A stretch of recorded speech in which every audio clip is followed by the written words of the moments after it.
Hello friends, कैसे हैं आप सभी। उम्मीद करते हैं स्वस्थ होंगे, मस्त होंगे और आपकी पढ़ाई शानदार चल रही होगी।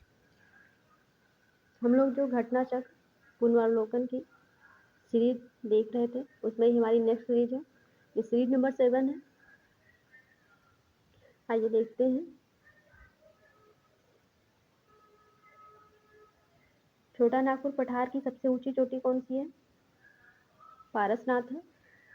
मेघालय की सबसे ऊंची चोटी नोकरेक है। दर्रों का क्रम पश्चिम से पूर्व है। बनिहाल दर्रा, बनिहाल दर्रा, लिपुलेख दर्रा, बनिहाल दर्रा, लिपुलेख दर्रा। पश्चिम से पूर्व की ओर इसका क्रम है, पश्चिम से पूर्व। तो ये आपका बनिहाल दर्रा, लिपुलेख दर्रा, बनिहाल दर्रा, लिपुलेख दर्रा, जेलेपला दर्रा और बोमडिला दर्रा। ये पश्चिम से पूर्व है। इस साइड आपका इस तरह से है। बोमडिला दर्रा आपका कहाँ पर है? अरुणाचल प्रदेश में है। जेलेपला दर्रा कहाँ पर है? जेलेपला दर्रा आपका कहाँ पर है? सिक्किम और चीन, सिक्किम और चीन, तिब्बत, ये जहाँ पे आपके मिलते हैं, यहाँ पर आपका जेलेपला दर्रा है। नेक्स्ट आपका लिपुलेख दर्रा कहाँ पर है? उत्तराखंड में है। और बनिहाल दर्रा आपका कहाँ पर है? बनिहाल दर्रा कहाँ पर स्थित है? बनिहाल दर्रा आपका जम्मू कश्मीर में है। इस तरह से आप देख सकते हैं। सबसे पश्चिम में कौन है? बनिहाल है। देन उत्तराखंड है। देन आपका कौन सा है? सिक्किम का क्षेत्र पड़ेगा। और उसके इधर आपका अरुणाचल प्रदेश पड़ेगा। तो इस तरह से आपका ये पश्चिम से पूर्व का क्रम हो गया। पूर्व से पश्चिम बोल देता तो पहले बोमडिला हो जाता, then Jelepla, then Lipulekh, then Banihal. Next हम देखते हैं दर्रों की ट्रिक। कौन सा दर्रा कहाँ का है उसकी ट्रिक हम देख लेते हैं। मैप से हम पहले देख चुके हैं, लास्ट क्लास को उसको आप देख लीजिएगा। हिमाचल प्रदेश के दर्रे, हिमाचल प्रदेश के दर्रे की ट्रिक क्या है? सी रोब। क्या है? सी रोब। जो पहला वर्ड है उसी से आप ट्रिक बना लीजिएगा। सी से सिपला दर्रा, रो से रोहतांग दर्रा, बा से बड़ा लाचला दर्रा। हिमाचल प्रदेश के दर्रे कौन कौन से हैं? सिपकिला, रोहतांग, बड़ा लाचला, जो मोस्ट इंपॉर्टेंट है आपके तीनों दर्रे। उत्तराखंड के दर्रे, ये ट्रिक आप पहले वर्ड से बना लीजिएगा। धामू, माना, ली, हिंग। धामू, माना, ली, हिंग। धामू, माना,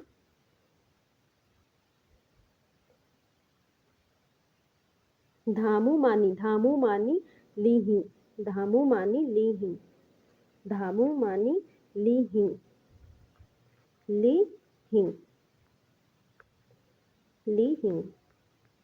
तो यहाँ से धा से धागा, मुंह से मुलिंगला, माँ से माना, एन से नीति, नीति हो गया लिपुलेख और हिंगरी बिंदी। धागा, मुलिंगला, माना, नीति, लिपुलेख और हिंगरी बिंदी। जिसमें से आपका इंपॉर्टेंट कौन कौन सा है? इंपॉर्टेंट आपका धागा, धागा हो गया, माना हो गया, नीति, लिपुलेख और मुलिंगला, ये आपका इंपॉर्टेंट है। अरुणाचल प्रदेश के दर्रे, कांगरी करपोला, पहले पहले वर्ड से आप बना लीजिएगा ट्रिक। आप इस तरह से बना सकते हैं के बी डी या इस तरह से भी आप बना सकते हैं। वाई वाई के डी वाई वाई, आप चाहे इंग्लिश के वर्ड से बनाइए या हिंदी के वर्ड से बनाइए। कांगरी करपोला, बोमडिला, बोमडिला आपका मोस्ट इंपॉर्टेंट है। दीफू, यांगयाप और यांगसार। कांगरी करपोला, बोमडिला, दीफू, यांगयाप और यांगसार। नेक्स्ट है मणिपुर के दर्रे। मणिपुर में टूजू दर्रा मोस्ट इंपॉर्टेंट दर्रा है। कौन सा दर्रा? टूजू दर्रा आपका मोस्ट इंपॉर्टेंट दर्रा है। राजस्थान का दर्रा कौन सा है? राजस्थान का दर्रा है रीमन घाट दर्रा। रीमन घाट दर्रा कहाँ भी पाया जाता है? राजस्थान में पाया जाता है। नेक्स्ट हम देखेंगे जम्मू कश्मीर के दर्रे में कौन कौन से हैं? काराकोरम, काराकोरम, जोजिला, पीर पंजाल, काराकोरम, जोजिला, पीर पंजाल, बनिहाल और बुर्जिल। काराकोरम, काराकोरम, इसको के जे पी बी बी, के जे पी बी बी। तो काराकोरम दर्रा, जोजिला दर्रा, पीर पंजाल दर्रा, बनिहाल दर्रा और बुर्जिल दर्रा। जम्मू कश्मीर के प्रमुख दर्रे कौन कौन से हैं? मिनटेक, अघिल, केस बांग्ला। महाराष्ट्र के दर्रे कौन से? ये दोनों आपके मोस्ट इंपॉर्टेंट है, थाल घाट और भोर घाट। थाल घाट और भोर घाट। केरल का दर्रा कौन सा है? सेनकोट्टा दर्रा, और जो छूटे हुए हैं पीछे आप पढ़ चुके हैं लास्ट क्लास में। आगे देखते हैं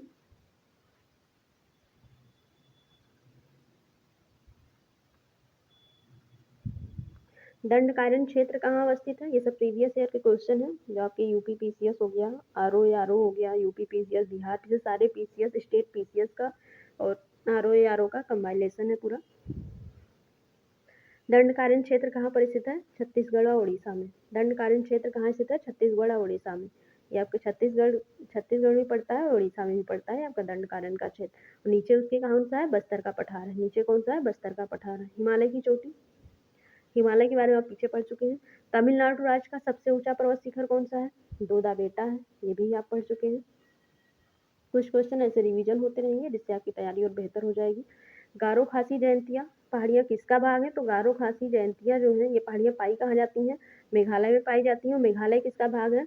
दक्कन पठार का भाग है, इसलिए दक्कन पठार की भाग है। हिमालय क्षेत्र में मिलने वाले दून घाटियाँ किस प्रकार की हैं? संकीर्ण, संकीर्ण या अनुदैर्ध्य है। छोटा नागपुर पठार की सबसे ऊंची चोटी कौन सी है? पारसनाथ है। सतपुड़ा पर्वत की सबसे ऊंची चोटी धूपगढ़ है। सतपुड़ा पर्वत की सबसे ऊंची चोटी कौन सी है? धूपगढ़ है। यही आपकी मध्य प्रदेश की भी सबसे ऊंची चोटी है। नेक्स्ट हम देखते हैं उत्तर से दक्षिण की ओर क्रम कौन कौन सा है? उत्तर से दक्षिण यानी ऊपर से नीचे की ओर सबसे पहले कौन था? यहाँ विंध्यन था। विंध्यन के नीचे नर्मदा था। नर्मदा के नीचे आपका सतपुड़ा था। सतपुड़ा के नीचे कौन था? ताप्ती था। ये आपका क्रम हो गया, विंध्यन, नर्मदा, सतपुड़ा, ताप्ती। नेक्स्ट आइए, ये आपके तटों के नाम है। ये कोंकण तट, दमन से गोवा तक के तट को क्या बोलते हैं? कोंकण तट बोलते हैं। इनका क्षेत्र क्या है? दमन से गोवा तक। और गोवा से कर्नाटक तक के क्षेत्र को क्या बोलते हैं? ये तट को क्या बोलते हैं? केनरा तट या कन्नड़ तट। गोवा से कर्नाटक के क्षेत्र को क्या बोलते हैं? केनरा तट या कन्नड़ तट। और कर्नाटक से कन्याकुमारी तक, कन्याकुमारी आपका नीचे पाया जाता है, कर्नाटक से कन्याकुमारी तक के क्षेत्र को क्या बोलते हैं? मालाबार तट। और केरल के तट को भी स्पेशली क्या बोला जाता है? मालाबार तट। ऐसा क्यों बोला जाता है? क्योंकि मालाबार तट जो है केरल राज्य में सर्वाधिक पड़ता है।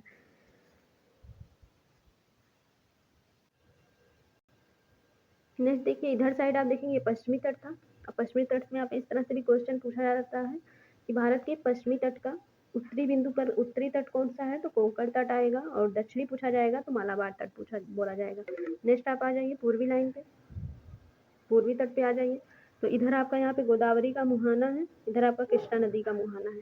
यहाँ आपका नीचे पड़ता है कोरोमंडल का तट, ये पड़ता है आपको गोलकुंडा का तट। इसमें सबसे इंपॉर्टेंट आपका है कोरोमंडल का तट, जो किसका है? तमिलनाडु का तट है। सर्वाधिक तमिलनाडु क्षेत्र में आता है, इसलिए तमिलनाडु के तट को क्या बोला जाता है? कोरोमंडल के तट को बोला जाता है। गोलकुंडा का तट है, इसके ऊपर आप पाएंगे उत्तरी सरकार का तट, उसके ऊपर मिलेगा उत्कल का तट। इसमें इनका क्रम लगाने के लिए मिल जाता है। तो आप उत्कल का तट ऊपर मिलेगा, उत्कल के बाद उत्तरी सरकार मिलेगा, उत्तरी सरकार मिलेगा, एक सेकेंड, सबसे ऊपर आपको मिलेगा उत्कल का तट, उत्कल के नीचे मिलेगा, उत्कल के नीचे मिलेगा उत्तरी सरकार, और उत्तरी सरकार के नीचे मिलेगा आपका, उत्तरी सरकार के नीचे मिलेगा कोरोमंडल। उत्तरी सरकार के नीचे गोलकुंडा, गोलकुंडा के नीचे आपको मिलेगा कोरोमंडल तट, जिसमें से आपका उत्कल, उत्तरी सरकार, कोरोमंडल ज़्यादा पूछा जाता है। नेक्स्ट आइए, आपसे ये क्वेश्चन स्पेशली पूछा जाता है कि केरल के तट को क्या बोलते हैं? तो केरल के तट को मालाबार तट बोलते हैं। तमिलनाडु के तट को किस नाम से जानते हैं? तो तमिलनाडु के तट को कोरोमंडल के नाम से जानते हैं। इसमें आप ये चीज़ ध्यान लगा लीजिएगा, ट्रिक अपना, केरल वाले में माँ है मालाबार, और तमिलनाडु वाले में का है कोरोमंडल। यानी केरल वाले में का है, उसकी केरल की स्टार्टिंग का से है, तो उसके तट की का से स्टार्टिंग नहीं है, क्योंकि मालाबार कोरोमंडल बहुत पूछा जाता है। मालाबार तट सर्वाधिक केरल में पाया जाता है, इसलिए केरल के तट को किस नाम से जाना जाता है? मालाबार के तट के नाम से जाना जाता है। नेक्स्ट हम देखेंगे, ये आप देख चुके हैं, इसको एक बार ट्रिक से देख लेते हैं बस। ये लास्ट क्लास में इसको मैप से आप देख चुके हैं, इसके लिए लास्ट मैप देख लीजिएगा, लास्ट क्लास आप देख लीजिएगा अगर आपको मैप से जानना हो तो। हिमालय का नदियों के आधार पर विभाजन किसने किया था? सिडनी बुर्राट नामक व्यक्ति ने किया था। इसकी ट्रिक क्या है? पंकुने। ये कितने हिमालय बनते हैं? नदियों का जो हिमालय का विभाजन होता है कितने भागों में हुआ है? 4 भागों में हुआ है। उनका नाम क्या है? पंजाब हिमालय, कुमाऊं हिमालय, नेपाल हिमालय और असम हिमालय। ये इसकी ट्रिक है, पंकुने। पंक पंजाब हिमालय, कु से कुमाऊं हिमालय, ने से नेपाल हिमालय और आ से असम हिमालय। नदियाँ, इसमें कितने नदियों का प्रयोग किया गया था? 5 नदियों का। ये आपकी सिंध थी, देन आपकी सतलज थी, उसके नीचे काली थी, उसके इधर पूर्व में काली थी, काली के पूर्व में तीस्ता थी, तीस्ता के पूर्व में दिहांग थी। दिहांग एक तरह से ब्रह्मपुत्रा नदी ही है, जिसको असम में दिहांग नाम के, अरुणाचल प्रदेश में दिहांग नाम से बोला जाता है। इस क्षेत्र को आपको क्या बोला जाता है? ये वाला जो क्षेत्र है आपका, इसको बोला जाता है पंजाब हिमालय। किसके किसके बीच? सिंधु और सतलज नदियों के बीच में आया। सतलज और काली के बीच का जो क्षेत्र है उसको क्या बोलते हैं? उसको बोलते हैं कुमाऊं हिमालय। और काली और तीस्ता नदी के बीच में जो क्षेत्र है उसको क्या बोला जाता है, नेपाल हिमालय। तीस्ता और दिहांग नदी के बीच में जो है उसको बोला जाता है असम हिमालय। उसकी ट्रिक है, मैप से आप लास्ट क्लास देख लीजिएगा, उसमें मैप से समझा दिया गया है। नेक्स्ट देखते हैं भारतीय चट्टानें।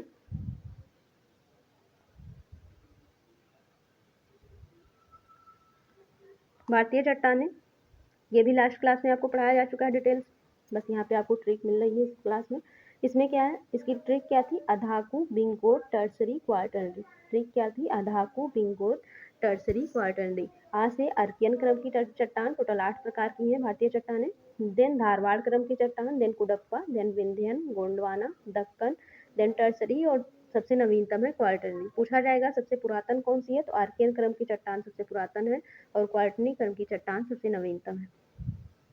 चट्टान 3 प्रकार की होती हैं, चट्टान 3 प्रकार की होती हैं, कौन कौन सी, सिम, इसको अवसादी, अग्निय और कैंत्रिक। अंडमान निकोबार के पर्वत शिखर कौन कौन से हैं, अंडमान निकोबार के जो पर्वत शिखर कई हैं, इसमें आपका मोस्ट जो हाईएस्ट है उनके नाम लिखा हुआ है, सेडल पीक, देन डियोबी, Diavolo, Trident, Koyob, then Harriet, then Thuillier. इनका ये क्रम है। ये ट्रिक वाले सारे क्लास ट्रिक जब आए हैं उससे पहले आपका डिटेल से बताया जा चुका है, बार बार आपको बता रहे हैं बात। आपको डिटेल्स देखना है तो आप लास्ट क्लास देखिएगा। देन देखते हैं गंगा की लेफ्ट, गंगा की जो लेफ्ट साइड की सहायक नदियां हैं उसके बारे में। लेफ्ट कौन सी थी, गंगा आपकी ये थी जो इधर से ऊपर साइड से मिल रही थी वो आपकी लेफ्ट थी, जो नीचे से मिल रही थी वो आपकी राइट थी, क्योंकि इसका क्रम गंगा का इधर है। तो अगर इधर हम अपना फेस इस साइड कर लें, इस साइड अगर पूर्व की साइड अपना फेस करेंगे तो हमारा राइट हैंड नीचे की साइड आएगा और लेफ्ट हैंड आपका इधर जाएगा। तो इसलिए ये बाएं तट की है और ये वाली दाएं तट की है, ये लेफ्ट हैंड की है और इधर वाली आपकी कौन सी है, राइट हैंड की है, ये ध्यान रखिएगा। आइए इसको देखते हैं, इसकी ट्रिक क्या थी, RGGKM, RGGKM। रामगंगा कौन सी, आर से रामगंगा, जी से गोमती, जी से घाघरा, जी से गंडक, के से कोसी, एम से महानंदा। अब इसमें ये पूछा जाएगा कि सबसे पश्चिमी क्षेत्र से मिलने वाली, गंगा में सबसे पश्चिम तरफ से मिलने वाली नदी कौन सी है, तो रामगंगा है। सबसे पूर्व में मिलने वाली कौन सी है, महानंदा, जो बाएं तरफ से मिल रही है। महानंदा आपकी कहाँ से निकलती है, पश्चिम बंगाल से निकलती है। गंगा की पूर्व बाएं तट की सहायक नदी है ये। और दाएं तट की सहायक नदियों में इंपॉर्टेंट कौन कौन सी है, यमुना और सोन है। और यमुना नदी की खासियत ये है कि निकलती तो हिमालय से है किंतु मिलती है दाएं तट से है। बाकी हिमालय से निकलने वाली नदियां बाएं तट से मिलती हैं, जबकि यमुना क्या है, दाएं तट से मिलती है। भारतीय कृषि अनुसंधान द्वारा ये मिट्टी के प्रकारों को वर्गीकरण किया गया है, मिट्टी का वर्गीकरण किया गया है। तो मिट्टी के कितने प्रकार होते हैं, 8 प्रकार की मिट्टियां होती हैं। कौन कौन सी, इसका ट्रिक है, पजला का मैल, पजला का मैल, ये आप इतना एक साथ याद करिएगा, पजला का मैल, पजला का मैल। देन पीट व दलदली, एक में याद करिएगा, अम्लीय व क्षारीय, टोटल 8 होती हैं। इसमें 6 की ये ट्रिक आप एक साथ याद करिएगा, पजला का मैल, पीट व दलदली नंबर 7 हो गई, अम्लीय व क्षारीय नंबर 8 हो गई। पास में कौन सा है, पर्वतीय मिट्टी, जिसको माउंटेन मिट्टी बोला जाता है, माउंटेन सॉइल। देन जलोढ़ मिट्टी, जलोढ़ को एलुवियल बोला जाता है।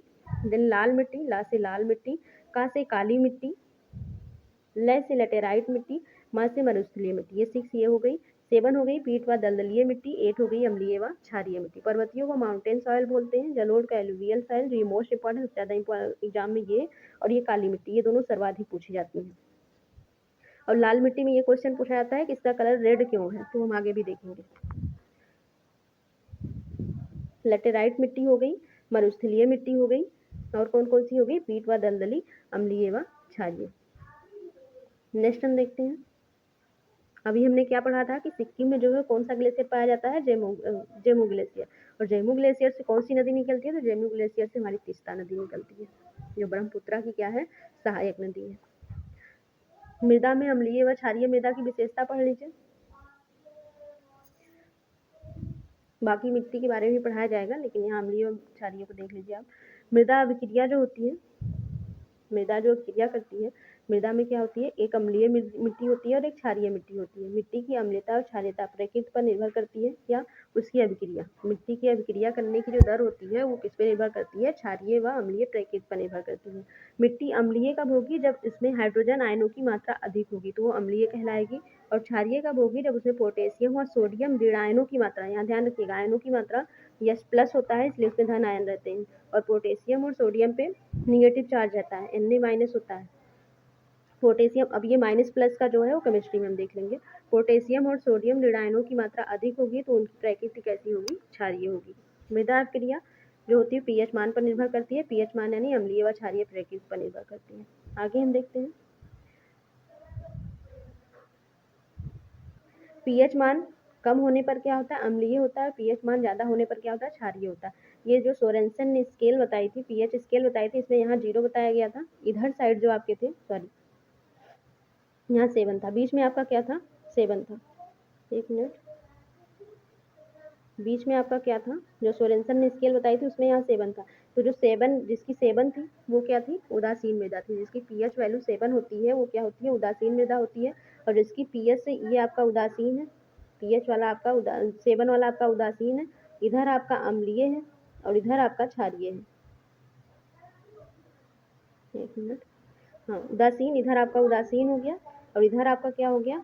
अम्लीय हो गया। जिसका 7 से कम होगा वो अम्लीय होगा और जिसका 7 से अधिक होगा वो क्या होगा? उसकी प्रकृति क्या होगी? क्षारीय। तो यहाँ पे लिखा है कि उदासीन मृदा का पीएच वैल्यू 7.0 होता है, अम्लीय जिसको एसिड बोलते हैं इंग्लिश में, इसकी वैल्यू क्या होती है? 7.0 से कम होता है। एल्केलाइन यानी क्षारीय, जो क्षारीय प्रकृति होती है उनकी 7.0 से अधिक होती है। यानी यहाँ पे मेन आपका 7 है, बीच में उदासीन होता है, इधर वाले को अम्लीय और इधर वाले को क्षारीय बोला जाता है।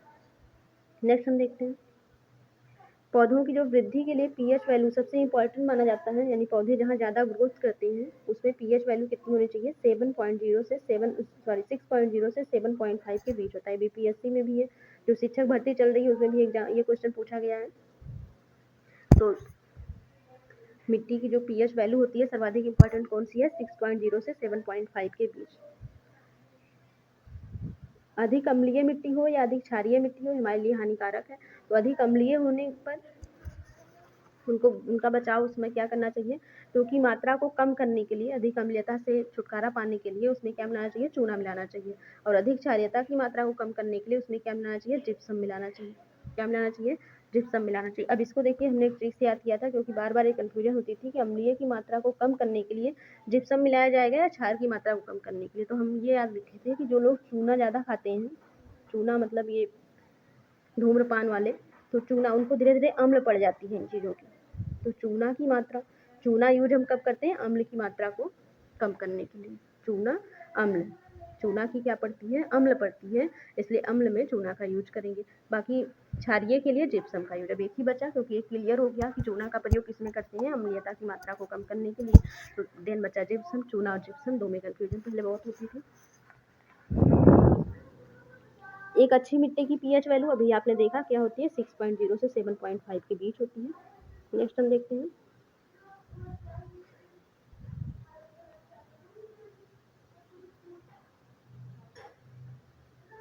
भारत में सर्वाधिक क्षारीय मृदा कहाँ पाया जाता है? यूपी में पाया जाता है। भारत में लवणीय मृदा कहाँ पाया जाता है? गुजरात में। और दलदली मिट्टी भी कहाँ पाई जाती है? दलदली क्षेत्र भी कहाँ है? गुजरात में।